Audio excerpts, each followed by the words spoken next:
بسم اللہ الرحمن الرحیم۔ شروع اللہ کے نام سے جو بڑا مہربان نہایت رحم والا ہے۔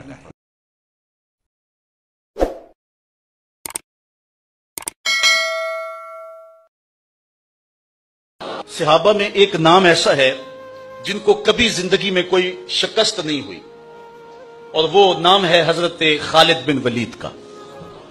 چونکہ انہیں سیف اللہ کہا گیا، اور اللہ کی تلوار کو کون شکست دے سکتا ہے، بلکہ حضرت خالد بن ولید کی آرزو تھی کہ میں راہ حق میں شہید کیا جاؤں، لیکن یہ آرزو ان کی پوری نہیں ہو سکی، اور وہ بستر پہ اپنی طبی موت فوت ہوئے، اس لیے کہ اللہ کی تلوار کو کون توڑ سکتا تھا۔ تو حضرت خالد بن ولید جس جنگ میں بھی گئے ہیں انہیں کامیابی ہوئی۔ ایک مرتبہ حضرت خالد بن ولید پر مشکل آ گئی۔ حضرت رافع بن عمر طائی، وہ بھی آپ کے ساتھی تھے، آپ کے نائب کمانڈر تھے، تو انہوں نے کہا کہ لگتا ہے آج قضا آ گئی، جو حالات ہے مسلمان پسپا ہونے لگے، اور یہ پہلی بار ایسا ہوا تھا کہ خالد بن ولید کی قیادت میں لڑی ہوئی کوئی جنگ اس میں پسپائی ہو رہی ہے۔ تو حضرت عمر بن رافع الطائی نے کہا کہ لگتا ہے قضا آ گئی ہے۔ تو حضرت خالد بن ولید نے کہا کہ مجھے بھی ایسا ہی لگتا ہے کہ کوئی مشکل بن گئی ہے۔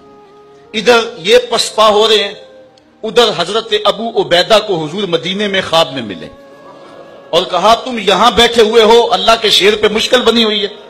بس رات کے موقع پہ حضرت ابو عبیدہ نے اعلان کروا دیا، کہا جلدی تیار ہوئے مجاہد، حضرت خالد بن ولید کی مدد کو پہنچنا ہے۔ ایک دم قافلہ تیار ہو گیا، وہ تو ہر وقت تیار رہتے تھے مجاہد، نبی کے راستے کے، حق کی راہوں کے مسافر۔ یہ لشکر تیار ہو کے حضرت ابو عبیدہ کی قیادت کے اندر جب نکلا تو راستے کے اندر انہوں نے ایک منظر دیکھا کہ لشکر سے تھوڑا سا ہٹ کر کے ایک نقاب پوش سوار بھی ساتھ ساتھ چلتا جا رہا ہے۔ تو حضرت ابو عبیدہ نے اپنے جاسوس سے کہا کہ جاؤ اس کو دیکھو یہ کون ہے، اور کچھ لوگ لے جاؤ اور اس کو پکڑ کے لے آؤ۔ جب لوگ ان کے قریب گئے تو انہوں نے کہا کہ میرے قریب نہ آنا، میں حضرت خالد بن ولید کی بیوی ام تمیم ہوں۔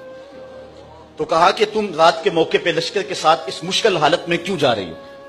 تو انہوں نے کہا کہ جب حضرت ابو عبیدہ نے اعلان کروایا نا کہ جنگ کے لیے نکلو، حضرت خالد بن ولید پہ مشکل آئی ہوئی ہے، تو میں پریشان ہو گئی کہ اللہ کے اس شیر پر کبھی مشکل آئی تو نہیں تھی، تو کیا ہوا؟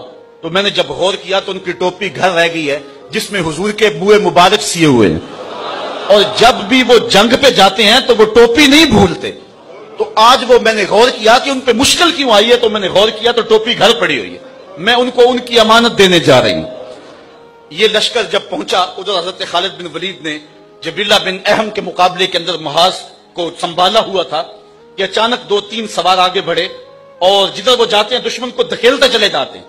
حضرت خالد بن ولید نے دیکھا کہ ایک نقاب پوش سوار بھی ان سواروں میں ہے، تو آپ نے اپنے گھوڑے کو ایڑ لگائی اور آگے بڑھ کے کہا اے نقاب پوش تو کون ہے، تیری تلوار کے آگے کوئی ٹھہرتا ہی نہیں ہے۔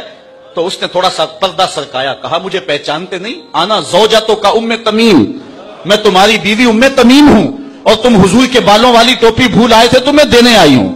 اور پھر آگے بڑھ کے ان کو ٹوپی دی۔ حضرت خالد بن ولید نے ٹوپی سر پہ رکھی، اللہ نے اسی دن پتہ عطا فرمایا۔